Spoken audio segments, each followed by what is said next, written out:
et bienvenue dans ce nouveau numéro des Pépites de la Côte. Aujourd'hui, je reçois Thierry Petit, PDG et cofondateur de Showroom Privé, acteur du e-commerce spécialisé dans le déstockage de grandes marques. Dans un second temps, je recevrai, comme d'habitude, Pierrick Bauchet, directeur de gestion chez Innocap Gestion. Il nous rejoindra pour parler des petites et moyennes valeurs qui résistent mieux aux soubresauts du marché. Les Pépites de la Côte, c'est parti. Bonjour et bienvenue Thierry Petit. Bonjour. Vous êtes le PDG et cofondateur de Showroom Privé. On le rappelle pour ceux qui ne vous connaîtraient peut-être pas encore. Showroom Privé est un acteur du e-commerce spécialisé dans le déstockage de grandes marques, créé en 2006 par vous-même, Thierry Petit, et par David Dayan. Showroom Privé comptait fin 2020 plus de 25 millions de membres répartis dans 7 pays. La France, l'Italie, l'Espagne, la Belgique, le Portugal, les Pays-Bas et le Maroc. On va revenir un instant sur la trajectoire du groupe, car après 12 années de croissance et un passage du statut de pionnier de la vente événementielle en ligne à acteur majeur du e-commerce, le moteur a calé en 2019 pour Showroom Privé, baisse des ventes, coûts logistiques trop élevés, vous obligeant ainsi à engager un plan de transformation avec une phase de rationalisation de l'activité et une augmentation de capital. 2020 et 2021 marquent le retour de la rentabilité pour votre groupe. Alors quel bilan tirez-vous de ce plan stratégique, Thierry Petit ? Un bilan plutôt très positif puisqu'on s'était engagé en fin 2018, donc à travers ce plan 2018-2020, à ramener l'entreprise Showroom Privé sur ses bases historiques de rentabilité, à lui redonner de la croissance et une croissance donc rentable qui génère également du cash. Donc on est arrivé effectivement à ces objectifs, notamment si on prend les derniers résultats publiés, ceux de S1 2021, où on a affiché un chiffre d'affaires en croissance de 28%. Pour atteindre 388 millions d'euros de chiffre d'affaires et un EBITDA de 33 millions d'euros. C'est à peu près autour de 7 à 8% de rentabilité et un résultat net positif, plutôt même très positif. Et puis pour finir, une trésorerie nette positive, ce qui montre bien qu'on a à la fois dérisqué l'entreprise quand elle était dans cette période un petit peu de post-crise de croissance, et on lui a redonné également du souffle pour lui donner de la croissance, et une croissance qui est saine, qui est rentable. Pour ça, effectivement, on s'est appuyé sur notre plan. Il y avait globalement 3 grands axes, je ne vais pas les détailler, mais un premier axe qui était autour de la partie commerciale, à la fois pour redynamiser l'offre sur le site, premiumiser la marque et puis s'attacher à du bon chiffre d'affaires et pas du chiffre d'affaires qui n'assure pas la rentabilité. Donc là, un gros travail sur l'organisation commerciale. Le deuxième axe de notre travail s'est fait sur la finance avec l'intégration d'un directeur financier, François De Castano. Et là, un travail de contrôle des coûts, de travail sur l'OPEX. On a fermé des pays qui ne marchaient pas, on a arrêté des ventes qui ne donnaient pas, on a mieux contrôlé nos ventes fermes, on a mieux maîtrisé notre trésorerie. Et puis un troisième axe sur les opérations, pierre angulaire aussi de notre travail, qui est un métier également d'opération, où là, on a intégré notamment Kim Ben Maklouf qui provient d'Amazon et qui a mis en place un schéma directeur logistique plus optimisé, un travail sur le transport et le lancement de notre propre dépôt Astrolab qui nous a permis de baisser les coûts. Voilà, donc c'est ce travail qui a été mené pendant plus de 2 ans et demi, qui arrive maintenant à porter ses fruits, quasiment d'année pleine, et qui nous permet d'afficher de très beaux résultats. Alors, ce recentrage stratégique a permis au groupe, vous l'avez dit, de renouer avec la rentabilité.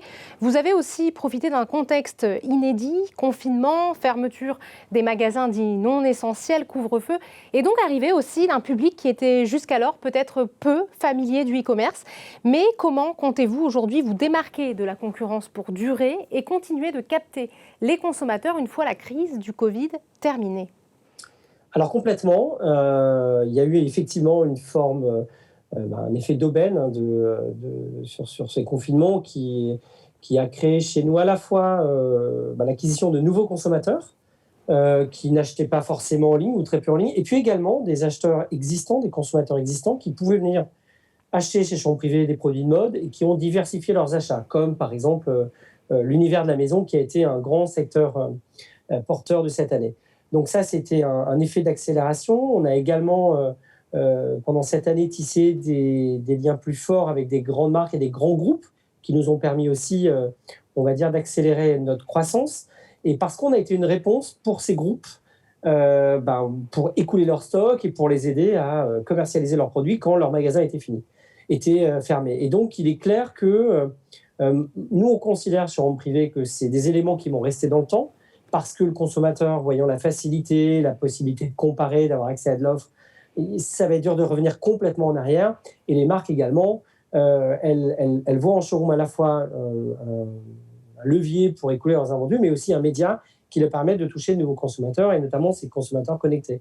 Alors après, il y a forcément un petit retour à la normale et des petits phénomènes de ralentissement, parce que les gens cet été avaient plutôt envie de faire autre chose que d'acheter en ligne, et puis les marques avaient envie de réouvrir, etc. Maintenant, ce que l'on voit, c'est que ces comportements de consommation à la fois pour les acheteurs et également les comportements des marques à notre égard a véritablement changé. Et nous, on pense que ça va s'installer dans le temps. Alors après, comment est-ce qu'on va tirer profit de ce retour à la normale? Pour nous, c'est en faisant notre métier. Notre métier, c'est quoi? C'est proposer des marques à nos consommateurs, un bon niveau de service, également proposer des prix. Et nous, on pense que si on propose des marques recherchées par les consommateurs à des prix très intéressants, voire les plus intéressants du marché, on ne peut se tromper dans cette période d'après-crise. Encore faut-il maintenant, par contre, essayer de travailler la valeur un peu plus RSE, notamment autour de l'environnement, parce que ce qui a changé maintenant dans la façon d'acheter, c'est cette responsabilisation du consommateur qui va chercher un produit fait plutôt en France, un produit bio dans la beauté, ou d'aller sur des secteurs de commerce circulaire. Et c'est ce sur quoi effectivement, on travaille. Beaucoup plus exigeant aujourd'hui. Hein. Oui, effectivement. Exactement, et c'est ce sur quoi on travaille chez Showroom Privé, avec le lancement par exemple d'un programme Move Forward, mais ou avec tout un tas de sujets dans la logistique pour rendre finalement notre métier avec une empreinte carbone plus basse. Donc il y a des habitudes, effectivement, vous l'avez dit, qui vont changer. Il y a des exigences aussi de la part des consommateurs, aussi une pression publique et sociétale pour avoir des produits plus responsables. On va revenir juste une seconde sur cette logique de diversification dans laquelle vous vous êtes inscrit.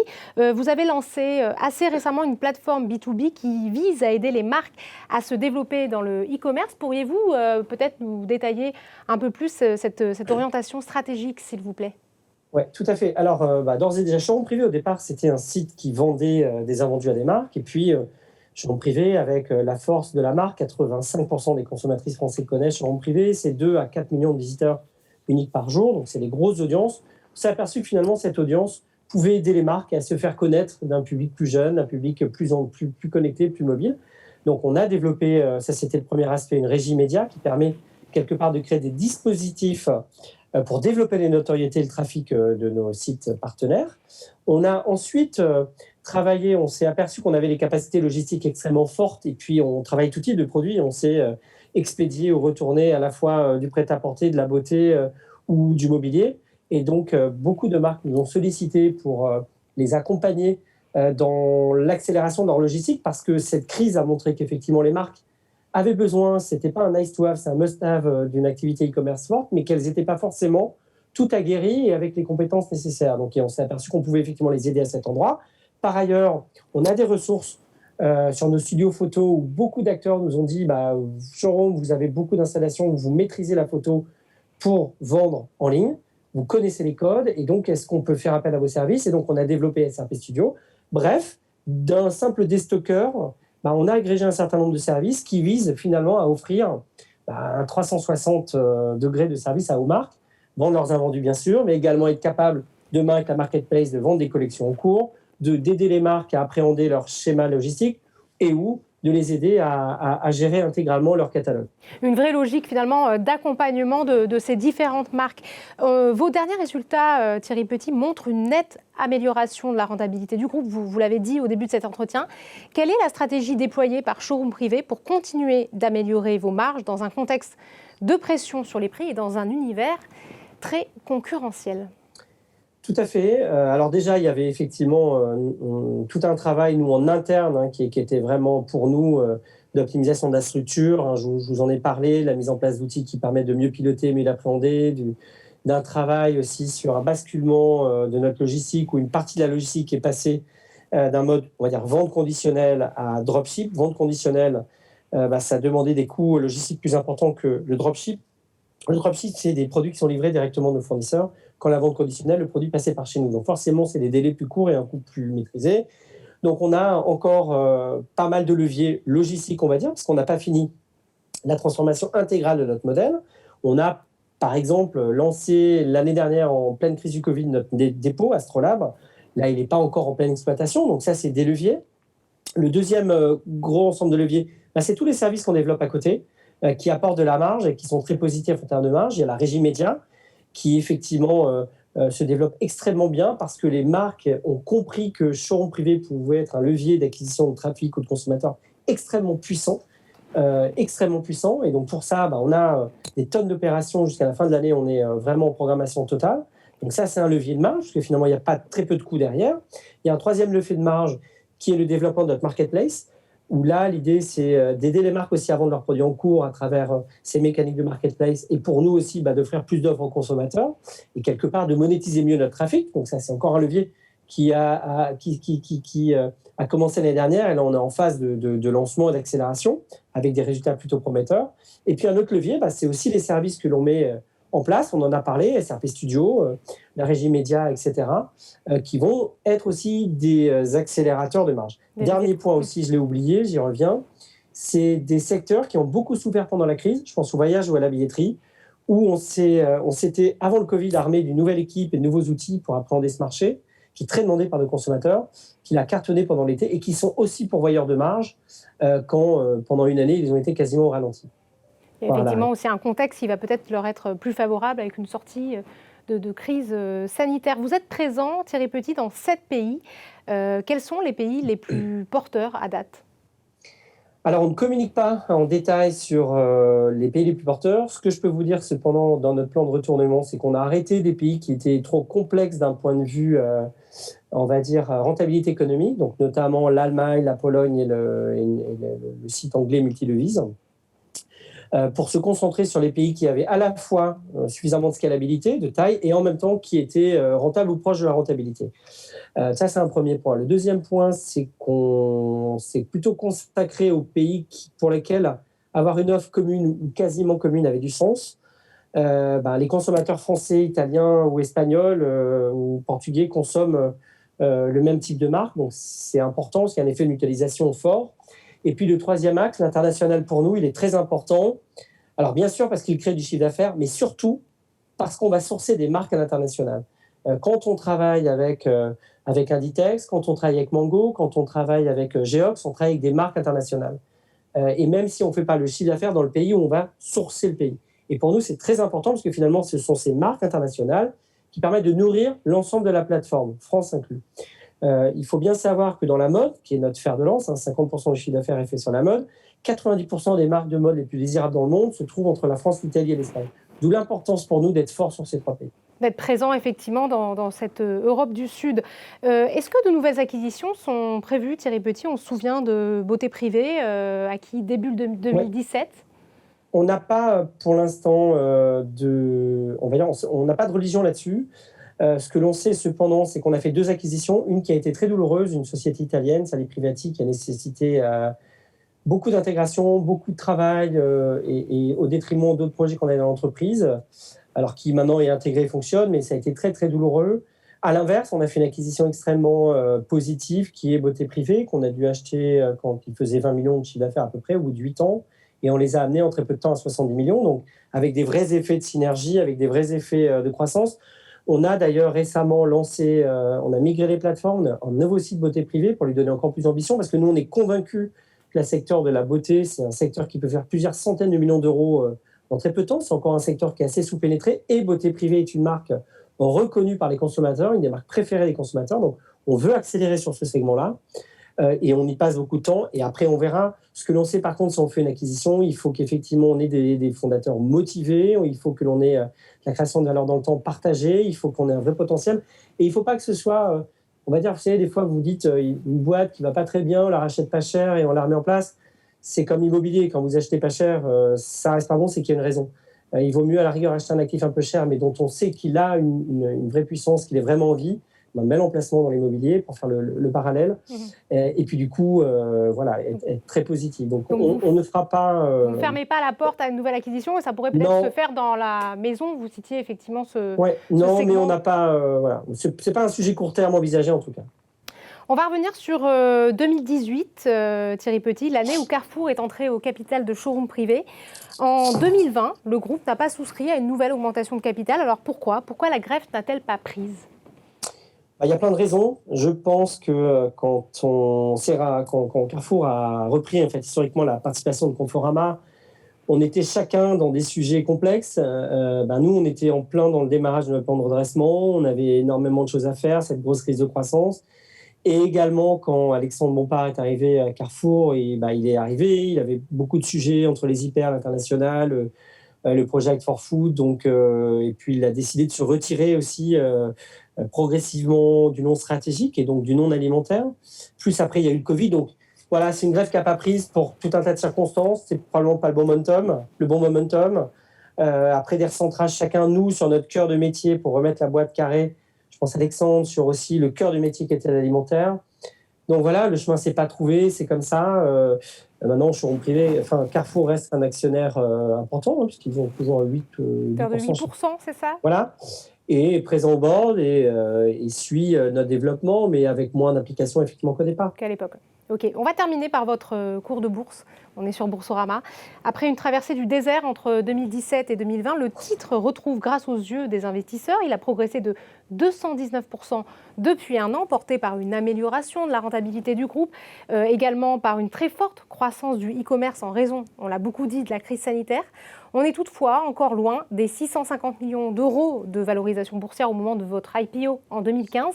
Alors quel regard portez-vous sur la trajectoire de l'action du groupe et estimez-vous aujourd'hui être sous-valorisé par rapport à vos concurrents? Oui, complètement. Alors estimez-vous, ce n'est pas une estimation, c'est qu'effectivement quand on regarde les comparables et les multiples en termes d'EBITDA ou de croissance ou de chiffre d'affaires, on est complètement râlé pâquerette. Donc ça c'est très clair. Après je pense qu'on paye le fruit passé d'erreurs de communication, des forecasts qu'on avait donnés, et cette crise de croissance qui, à mon avis, a fait peur à des investisseurs et a déçu des investisseurs. Je pense que l'on a besoin d'aligner plusieurs quarters pour montrer qu'effectivement le plan que l'on a mis en place est le bon, qu'il tient dans le temps, que la boîte est rentable. Je pense que c'est ce qu'on commence à délivrer déjà depuis 5 ou 6 trimestres, donc ça c'est plutôt bon. Et c'est ce qui fait que d'ailleurs que le cours a explosé en un an. Et puis après, il y a des effets de consolidation, c'est-à-dire que là, c'est vrai que vous m'avez dit, on a grandi de plus de 300% ou un truc dans le genre. Effectivement, après, ça consolide un peu. Et puis, oui, il y a des paliers, il y a des passages. Je pense que là, on est dans cette phase-là. On reste quand même, à mes yeux, très sous-valorisé, donc ce qui est assez intéressant, parce que considère aussi qu'il y a un upside. On est dans l'e-commerce, un secteur qui est porteur. On a une boîte qui est assainie, qui a il y a un paradoxe finalement. Il n'y a plus de dettes. On a une trésorerie qui est très positive. On a et reste maintenant peut-être à donner au marché un peu plus de perspectives et de projets. Ce sur quoi on travaille, parce que là on est encore dans notre phase de projet, plan de performance, pour assurer le retournement de l'entreprise. Donc je pense c'est une question de temps. Nous on s'inscrit tous dans le temps et par contre on est assez convaincus que oui, quand on regarde les valeurs. Alors, sans se comparer, effectivement, à un Zalando assez multiple, on est quand même extrêmement loin pour une boîte qui est quand même très solide, qui est une marque très implantée, qui a plusieurs dizaines de millions de membres, avec une récurrence forte, une notoriété très forte, qui est très puissante auprès des marques. Oui, très clairement, on est sous-valorisé. Okay. Très bien. Merci Thierry Petit pour cet entretien. Je rappelle que vous êtes cofondateur et PDG de Showroom Privé. Merci beaucoup. Et tout de suite, on retrouve, comme chaque mois, Pierrick Baucher, directeur de gestion chez InnoCap Gestion. Bonjour Pierrick Baucher. Bonjour Sarah.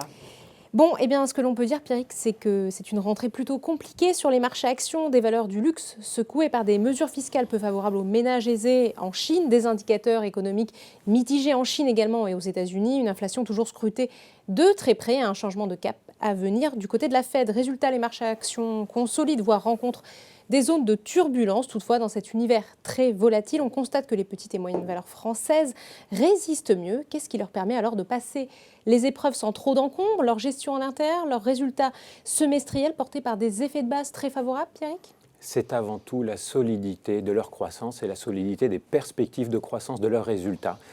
On le voit globalement, il y a des risques qui sont apparus cet été, mais globalement, ils sont gérables. Et ces risques ne remettent pas en cause la confirmation de l'enclenchement d'un nouveau cycle de croissance, un nouveau cycle économique. Chacun peut le constater, en 2021, la croissance économique est forte partout dans le monde. Notre anticipation est qu'elle sera également forte en 2022, du fait du mouvement de restockage dans de nombreuses filières industrielles et également de l'accélération de la vaccination partout dans le monde. Aujourd'hui, c'est un peu plus de 50% de l'équivalent du PIB mondial qui est doublement vacciné. Donc l'environnement reste favorable à la croissance, à la croissance des profits des entreprises et donc à la prise de risque, à l'investissement dans les actions et à la hiérarchisation des risques au sein des actions. Les small caps plus risqués performent mieux que les mid caps qui performent mieux que les large caps dans cette phase du cycle économique. Alors oui, effectivement, la phase dans laquelle nous rentrons sera probablement plus volatile, mais l'essentiel est préservé, c'est la croissance.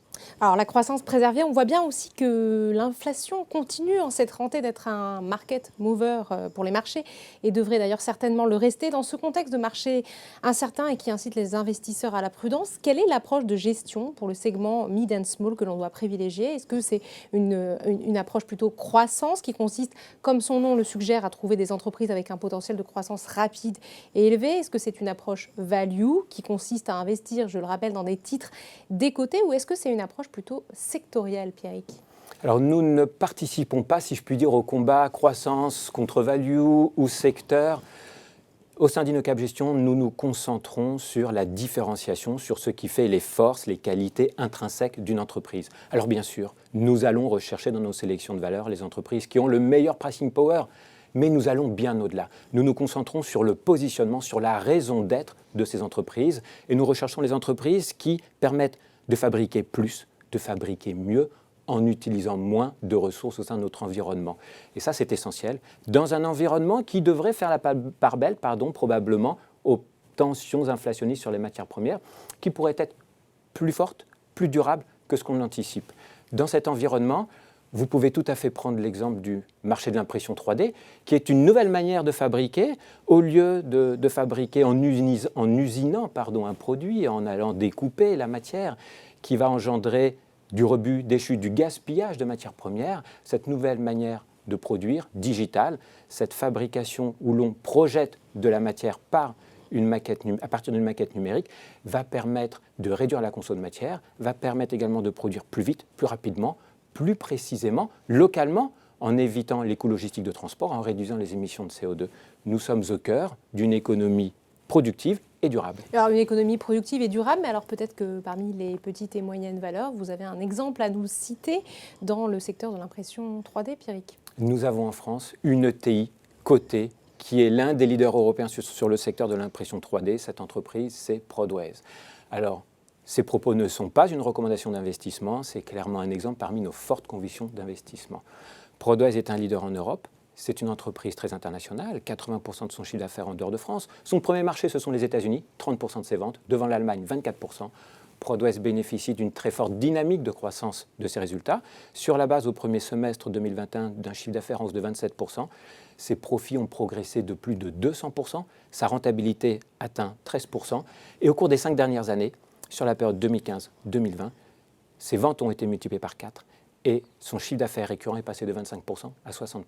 Alors Prodways s'est concentré sur une matière, le plastique, sur de la production en série personnalisée et s'est concentré sur une application médicale dans un marché global de l'impression 3D qui devrait passer d'une estimation de 10 milliards d'euros en 2020 à 100 milliards d'euros environ en 2029. Cette application médicale au niveau des gouttières orthodontiques pour le réalignement des dents et l'application industrielle qui connaît la plus forte croissance. En 2017, les gouttières qui ont été imprimées en 3D par les imprimantes Prodways au niveau de ces 17 clients, c'était 100 000 gouttières. En 2020, ces mêmes clients en ont imprimé 1 million. En l'espace de 3 ans, un volume qui est multiplié par 10. Vous êtes au cœur de la différenciation, de la création de valeur. Et vous avez là une illustration de l'ampleur de la croissance à partir du moment où une application industrielle a basculé dans la fabrication additive, la fabrication digitale. Il y a de nombreux autres exemples, mais globalement, ça vous donne des perspectives qui sont très fortes à partir du moment où, je dirais, vous changez le monde et vous contribuez à un monde plus productif et plus durable. Et nous sommes bien au cœur des ODD, des enjeux définis par les Nations Unies. Et nous sommes également au cœur de la gamme de fonds quadriches, qui est son positionnement, gamme de fonds quadriches labellisée ISR. Des opportunités d'investissement donc à saisir dans l'univers de l'impression 3D, Pierrick. Merci beaucoup. Merci Sarah. Cet épisode des Pépites de la Côte est maintenant terminé. Je vous donne rendez-vous le mois prochain pour un nouveau numéro. En attendant, vous pouvez retrouver toute l'actualité économique et financière sur Boursorama.